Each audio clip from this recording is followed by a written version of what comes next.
الحمد لله الذي أنزل على عبده الكتاب ولم يجعل له عوجا قيما لينذر بأسا شديدا من لدنه ويبشر المؤمنين الذين يعملون الصالحات أن لهم أجرا حسنا ماكثين فيه أبدا وينذر الذين قالوا اتخذ الله ولدا ما لهم به من علم ولا لآبائهم كبرت كلمة تخرج من أفواههم إن يقولون إلا كذبا فلعلك باخع نفسك على آثارهم إن لم يؤمنوا بهذا الحديث أسفا إنا جعلنا ما على الأرض زينة لها لنبلوهم أيهم أحسن عملا وإنا لجاعلون ما عليها صعيدا جرزا أم حسبت أن أصحاب الكهف والرقيم كانوا من آياتنا عجبا إذ أوى الفتية إلى الكهف فقالوا ربنا آتنا من لدنك رحمة وهيئ لنا من أمرنا رشدا فضربنا على آذانهم في الكهف سنين عددا ثم بعثناهم لنعلم أي الحزبين أحصى لما لبثوا أمدا نحن نقص عليك نبأهم بالحق إنهم فتية آمنوا بربهم وزدناهم هدى وربطنا على قلوبهم إذ قاموا فقالوا ربنا رب السماوات والأرض لن ندعو من دونه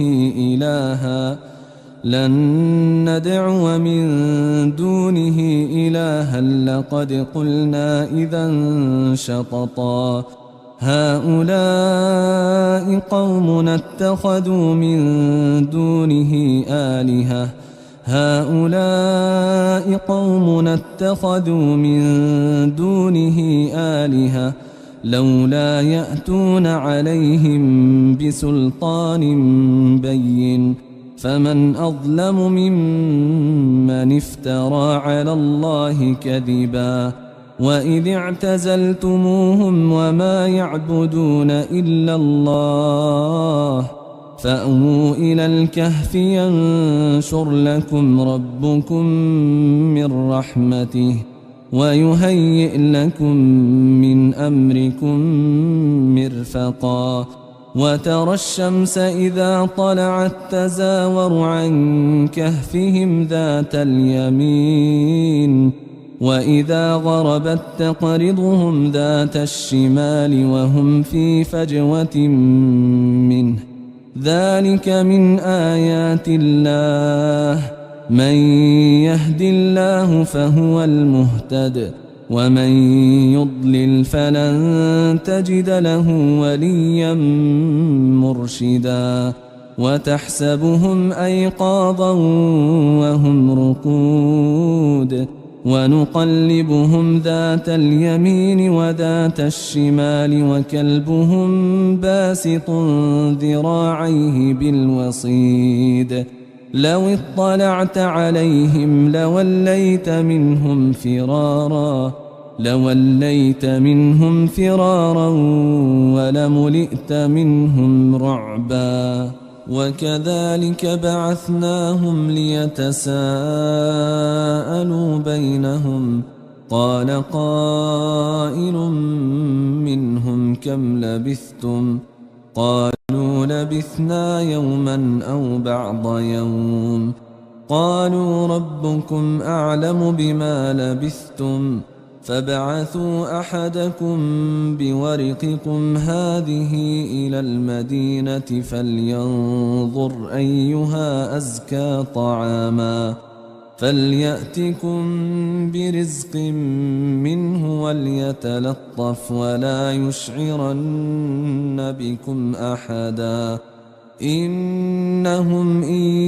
يظهروا عليكم يرجموكم أو يعيدوكم في ملتهم ولن تفلحوا إذن أبدا وكذلك أعثرنا عليهم ليعلموا أن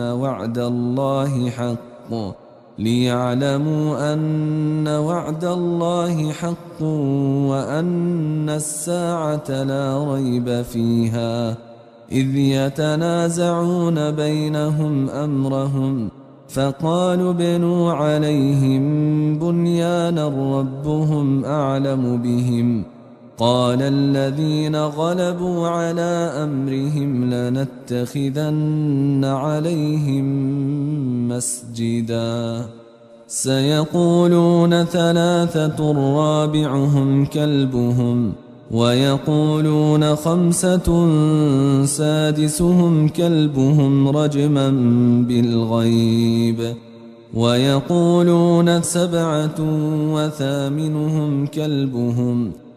قل ربي أعلم بعدتهم ما يعلمهم إلا قليل فلا تمار فيهم إلا مراء ظاهرا ولا تستفت فيهم منهم أحدا ولا تقولن لشيء إني فاعل ذلك غدا إلا أن يشاء الله واذكر ربك إذا نسيت وقل عسى أن يهديني ربي لأقرب من هذا رشدا ولبثوا في كهفهم 300 سنين وازدادوا 9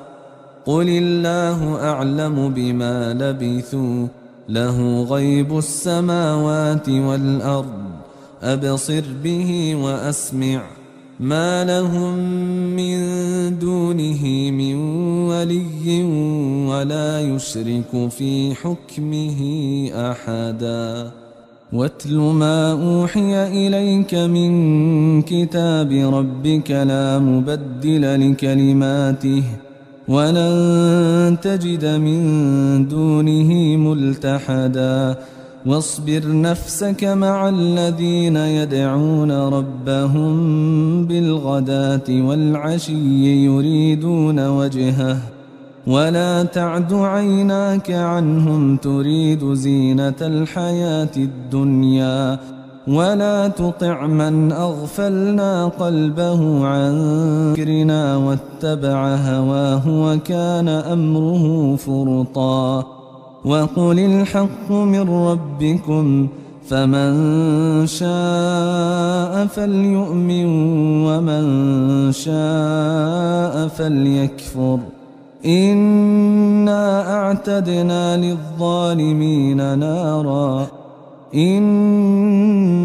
أعتدنا للظالمين نارا أحاط بهم سرادقها وإن يستغيثوا يغاثوا بماء كالمهل يشوي الوجوه بئس الشراب وساءت مرتفقا إن الذين آمنوا وعملوا الصالحات إنا لا نضيع أجر من أحسن عملا أولئك لهم جنات عدن تجري من تحتهم الأنهار يحلون فيها من أساور من ذهب ويلبسون ثيابا خضرا من سندس واستبرق متكئين فيها على الأرائك نعم الثواب وحسنت مرتفقا. واضرب لهم مثلا الرجلين جعلنا لأحدهما جنتين من أعناب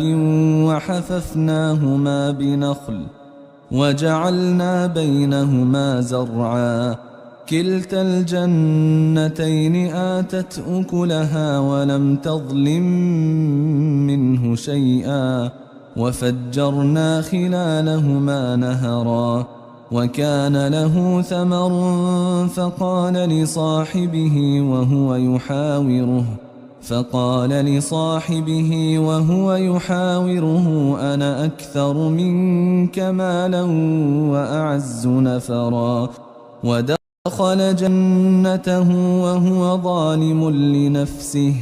قال ما أظن أن تبيد هذه أبدا وما أظن الساعة قائمة ولئن رددت إلى ربي لأجدن خيرا منها منقلبا. قال له صاحبه وهو يحاوره أكفرت بالذي خلقك من تراب ثم من نطفة ثم سواك رجلا لكن هو الله ربي ولا أشرك بربي أحدا. ولولا إذ دخلت جنتك قلت ما شاء الله لا قوة إلا بالله إن ترني أنا أقل منك مالا وولدا فعسى ربي أن يؤتيني خيرا من جنتك ويرسل عليها حسبانا من السماء فتصبح صعيدا زلقا أو يصبح ماؤها غورا فلن تستطيع له طلبا. وأحيط بثمره فأصبح يقلب كفيه على ما أنفق فيها وهي خاوية على عروشها ويقول يا ليتني لم أشرك بربي أحدا ولم تكن له فئة ينصرونه من دون الله وما كان منتصرا. هنالك الولاية لله الحق هو خير ثوابا وخير عقبا. واضرب لهم مثل الحياة الدنيا كماء أنزلناه من السماء فاختلط به نبات الأرض فأصبح هشيما تذروه الرياح وكان الله على كل شيء مقتدرا. المال والبنون زينة الحياة الدنيا والباقيات الصالحات خير عند ربك ثوابا وخير أملا. ويوم نسير الجبال وترى الأرض بارزة وحشرناهم فلم نغادر منهم أحدا وعرضوا على ربك صفا لقد جئتمونا كما خلقناكم أول مرة بل زعمتم أن لن نجعل لكم موعدا. ووضع الكتاب فترى المجرمين مشفقين مما فيه ويقولون يا ويلتنا ما لهذا الكتاب لا يغادر صغيرة ولا كبيرة إلا أحصاها ووجدوا ما عملوا حاضرا ولا يظلم ربك أحدا. وإذ قلنا للملائكة اسجدوا لآدم فسجدوا إلا إبليس كان من الجن ففسق عن أمر ربه أفتتخذونه وذريته أولياء من دوني وهم لكم عدو بئس للظالمين بدلا ما أشهدتهم خلق السماوات والأرض ولا خلق أنفسهم وما كنت متخذ المضلين عضدا ويوم يقول نادوا شركائي الذين زعمتم فدعوهم فلم يستجيبوا لهم وجعلنا بينهم موبقا ورأى المجرمون النار فظنوا أنهم مواقعوها ولم يجدوا عنها مصرفا ولقد صرفنا في هذا القرآن للناس من كل مثل وكان الإنسان أكثر جدلا وما منع الناس أن يؤمنوا إذ جاءهم الهدى ويستغفروا ربهم إلا أن تأتيهم سنة الأولين أو يأتيهم العذاب قبلا وما نرسل المرسلين إلا مبشرين ومنذرين ويجادل الذين كفروا بالباطل ليدحضوا به الحق واتخذوا آياتي وما أنذروا هزوا ومن أظلم ممن ذكر بآيات ربه فأعرض عنها ونسي ما قدمت يداه إنا جعلنا على قلوبهم أكنة أن يفقهوه وفي آذانهم وقرا وإن تدعهم إلى الهدى فلن يهتدوا إذا أبدا وربك الغفور ذو الرحمة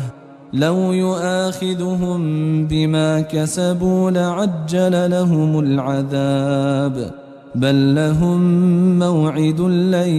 يجدوا من دونه موئلا وتلك القرى أهلكناهم لما ظلموا وجعلنا لمهلكهم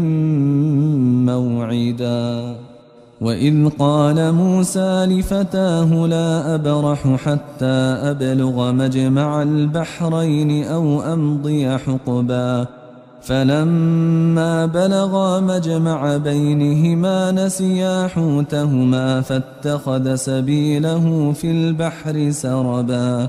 فلما جاوزا قال لفتاه آتنا غداءنا لقد لقينا من سفرنا هذا نصبا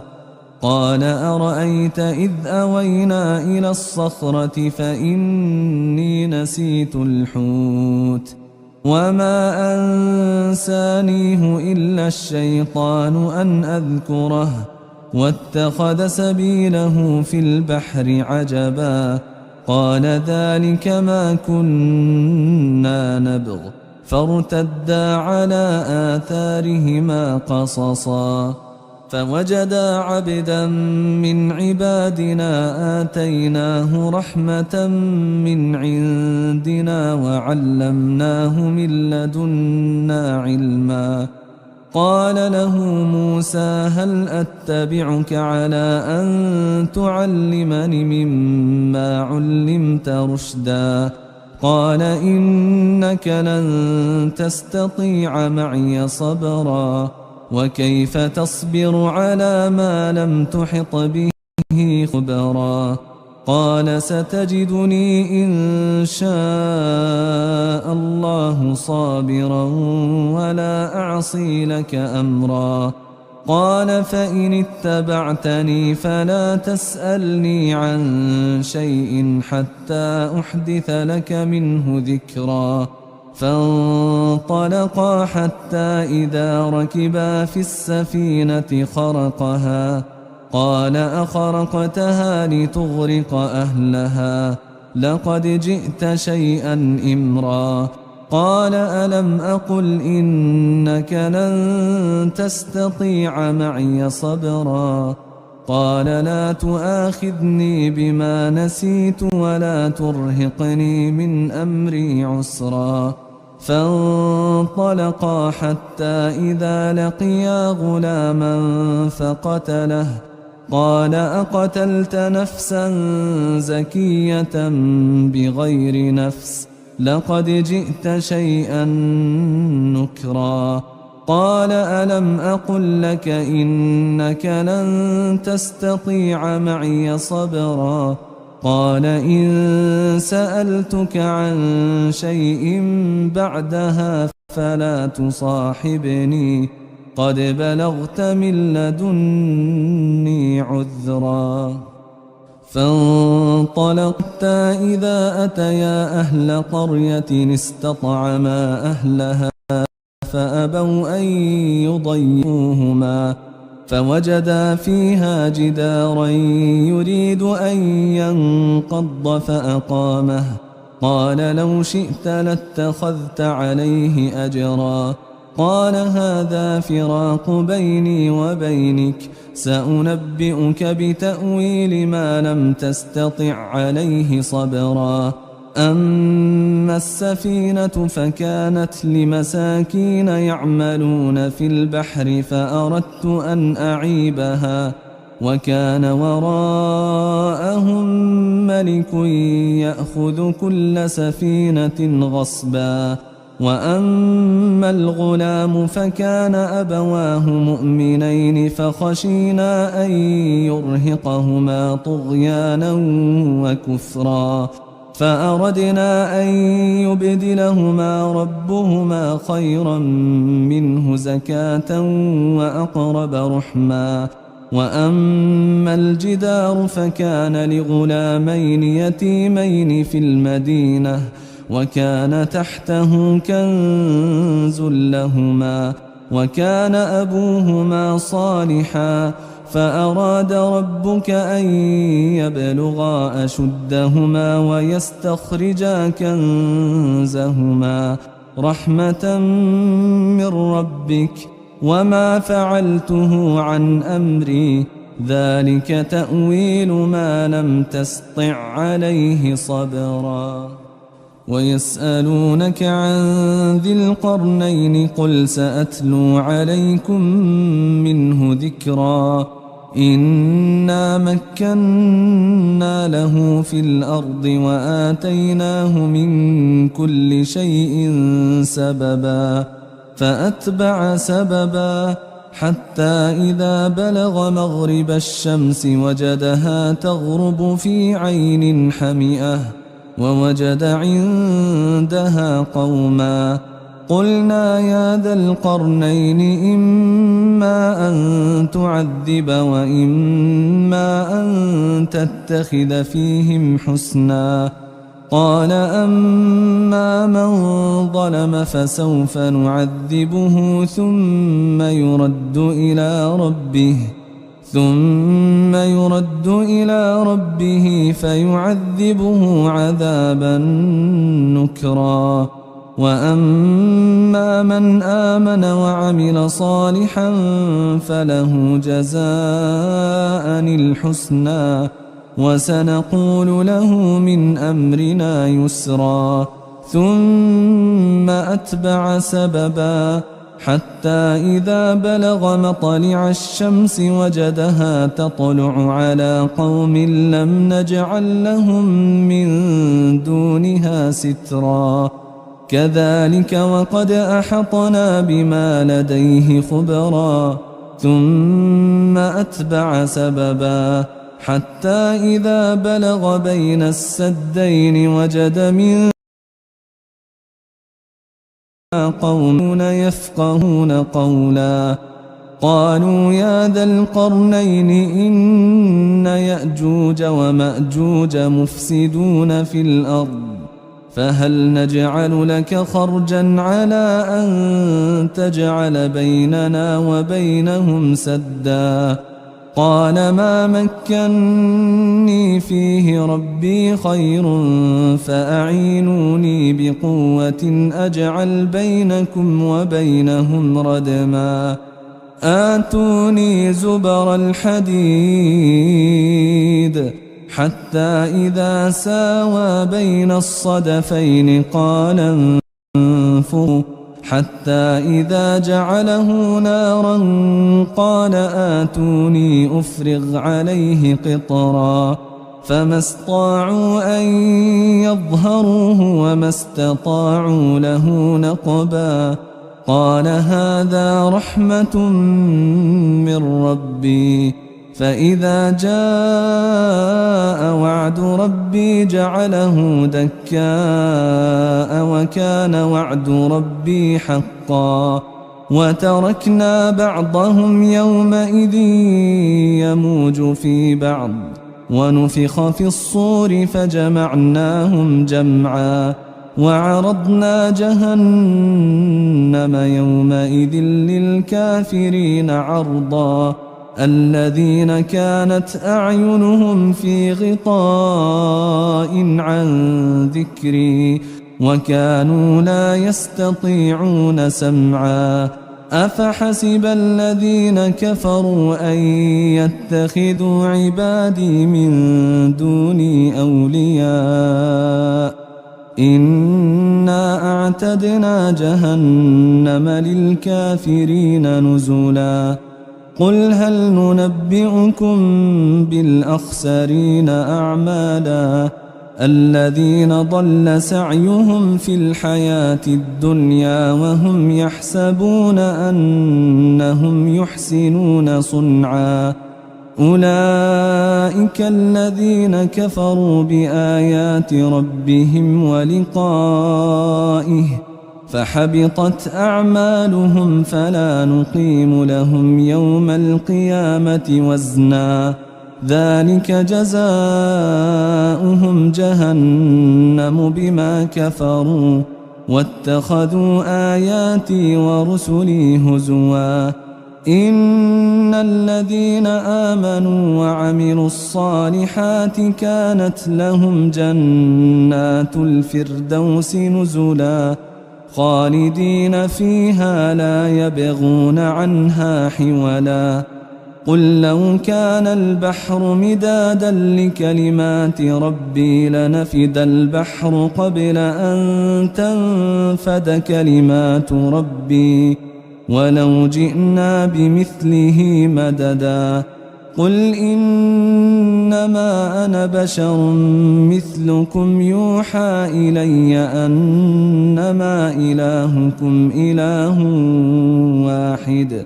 فمن كان يرجو لقاء ربه فليعمل عملا صالحا ولا يشرك بعبادة ربه أحدا.